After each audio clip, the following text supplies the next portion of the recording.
है दोस्तों, कोविड-19 के चलते कई लोग अपनी जॉब लॉस कर चुके हैं और अब आफ्टर लॉकडाउन उन लोगों के पास दो ऑप्शन होंगे, या तो वो अपने लिए कोई नई जॉब ढूंढे या फिर अपना खुद का बिजनेस स्टार्ट करें। आज हम बिजनेस और जॉब का कंपैरिजन करेंगे और हम साथ ही साथ कुछ नए बिजनेस आइडियाज भी देखेंगे जिनसे आपको नया बिजनेस स्टार्ट करने में आसानी रहेगी। तो अब बिना किसी डिले के शुरू करते हैं।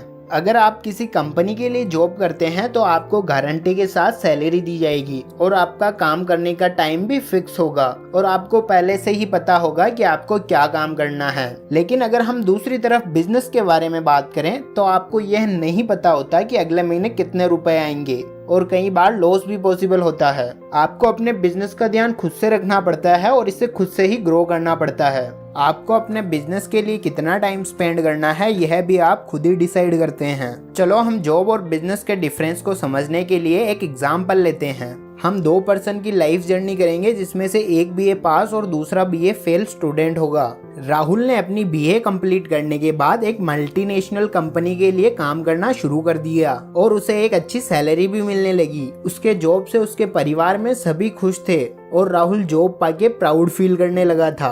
अब राहुल के पड़ोसी की बात करते हैं, किशन, जो कि बीए में फेल हुआ था, जिससे उसकी फैमिली भी अपसेट थी। अब किशन को पढ़ाई में कोई इंटरेस्ट नहीं था और अब किशन अपना खुद का बिजनेस स्टार्ट करना चाहता था और इसके पास कुछ आइडियाज भी थे, लेकिन इसे 2 लाख रुपीस की जरूरत थी टू स्टार्ट अ बिजनेस। सो किशन ने अपनी मोम और अंकल से पैसे उधार लिए अपना मिल्क का बिजनेस स्टार्ट करने के लिए। राहुल को एक अच्छी सैलरी मिलती थी, सो राहुल ने अपने क्रेडिट कार्ड पर एक बाइक परचेज कर ली और किशन अपनी ओल्ड बाइक पर मिल्क सेलिंग का बिजनेस करने लगा। 6 महीने बाद तक राहुल अपनी बाइक लोन का 20% पे कर चुका था, बट अभी तक 80% लोन बाकी था। और दूसरी तरफ किशन अपने बिजनेस से अर्न करके 1 लाख रुपीस जो उसकी मोम से उधार लिए थे वो उसने वापस रिटर्न कर दिए। अभी अंकल को 1 लाख देना बाकी था। 1 साल बाद राहुल अपनी सैलरी बढ़ने का वेट कर रहा था, पर अनएम्प्लॉयमेंट की वजह से ऐसा नहीं हुआ और राहुल की सैलरी नहीं बढ़ी। लेकिन मार्केट में हर चीज के प्राइस बढ़ गए और 1 लीटर दूध की प्राइस 14 रुपीज से बढ़ गई, जिससे किशन का प्रॉफिट भी 30% तक बढ़ गया और उसने उस प्रॉफिट से अपने अंकल के 1 लाख रुपीस भी रिटर्न कर दिए। अब राहुल ने अपना बाइक लोन चुका के 2 लाख के लोन पर TV and laptop and furniture खरीद लिया। वहीं किशन ने अपनी प्रॉफिट से 12 काउस और खरीद ली एंड अपना प्रॉफिट डबल कर लिया। 2 साल बाद राहुल की सैलरी 10% बढ़ी और उसने लोन पर एक कार खरीद ली और दूसरी तरफ किशन ने 2 जमीन एकड़ खरीदी, वो भी अपने प्रॉफिट से।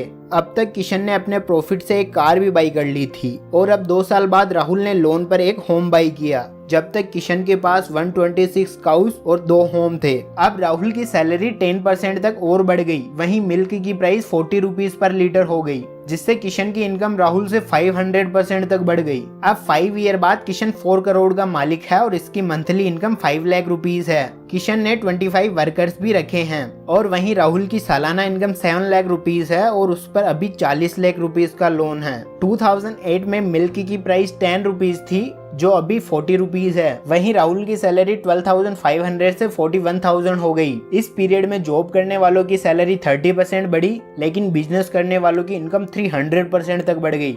आप यह तो समझ ही गए होंगे कि आपको जॉब के बदले बिजनेस में कहीं ज्यादा प्रॉफिट होता है। वेल दोस्तों, पर और भी कुछ बेनिफिट्स है बिजनेस करने के, चलिए देखते हैं। बिजनेस में आप अपने बॉस खुद होते हैं, पर जॉब में आप किसी और के इंस्ट्रक्शंस पर काम करते हैं। बिजनेस में आप जब भी कोई डिसीजन लेते हैं तो वह डिसीजन आपके लिए या आपके बिजनेस के लिए होता है, लेकिन जॉब में आप जब भी कोई डिसीजन लेते हैं तो वो डिसीजन आपके बॉस के लिए या उस कंपनी के लिए होता है जिसमें आप जॉब कर रहे हैं। बिजनेस में अगर आपको ज्यादा प्रॉफिट होता है तो वह प्रॉफिट आपका ही होता है, लेकिन जॉब में अगर आपकी वजह से ज्यादा प्रॉफिट होता है फिर भी आपको आपकी फिक्स सैलरी ही दी जाती है और वह प्रॉफिट कंपनी को मिलता है। अगर आप एक अच्छा बिजनेस सेट करके इस दुनिया को अलविदा कहते हैं तो आगे आपके बच्चे भी उस बिजनेस को चला पाएंगे और उन्हें काम करने में भी आसानी होगी। उन्हें आपके जितना स्ट्रगल भी नहीं करना पड़ेगा और वह आसानी से आपका बिजनेस टेक ओवर कर लेंगे। पर जॉब में ऐसा कुछ नहीं होने वाला है। जॉब में आप जी चाहे जितने प्रमोशन ले लो, पर जब आपका बच्चा एडल्ट होगा तो उसे उतना ही स्ट्रगल करना पड़ेगा एक जॉब पाने के लिए जितना आपने किया था। आपके प्रमोशंस का उसे कोई प्रॉफिट नहीं मिलने वाला है जैसा बिजनेस में मिलता है। क्या बिजनेस करने के सिर्फ फायदे ही होते हैं? नहीं, ऐसा बिल्कुल नहीं है। बिजनेस में भी कुछ नेगेटिव पॉइंट्स है, आइए देखते हैं। जब भी आप अपना बिजनेस स्टार्ट करते हैं तो उसमें आपको मनी इन्वेस्ट करनी पड़ती है, पर जॉब में आपको कोई भी इन्वेस्ट नहीं करना पड़ता है। आप अपने जॉब के काम से जी चुरा सकते हैं, पर अगर आप ऐसा अपने बिजनेस के साथ करते हैं तो इसमें आपका ही लॉस होता है। बिजनेस आपके स्ट्रगल पर आगे बढ़ता है, पर जॉब में आप आराम से काम कर सकते हैं। आपके सारे बिजनेस की जिम्मेदारी आपकी होती है, पर जॉब में ऐसा नहीं होता है। बिजनेस में आपको लॉस भी हो सकता है, पर जॉब में आपको फिक्स सैलरी मिलती है, सो लॉस का कोई चांस नहीं है। अब यह आप पर डिपेंड करता है कि आप जॉब करते हैं या बिजनेस। लेकिन अगर आप क्रिएटिव और मेहनती हैं और आपको सक्सेसफुल बनना है तो आपको बिजनेस ही चुनना चाहिए। अगर आप अपना बिजनेस स्टार्ट करना चाहते हैं एकदम कम इन्वेस्टमेंट में, तो यह कुछ आइडियाज है। Courier company. फ्रेंड्स, आजकल कोविड-19 की वजह से सारे बिजनेस ऑनलाइन जा रहे हैं, इसलिए अगर आप अपनी कुरियर कंपनी स्टार्ट करते हैं तो आपको जल्दी सक्सेस मिलेगी। Financial adviser. अगर आपको फाइनेंस के बारे में नॉलेज है तो आप एक फाइनेंशियल एडवाइजर बन सकते हैं। फ्रीलांसर। अगर आपके पास स्किल्स है तो आप एक फ्रीलांसर का काम कर सकते हैं। अगर वीडियो अच्छा लगा हो तो लाइक करें, शेयर करें, कमेंट करें और चैनल को सब्सक्राइब करना ना भूलें।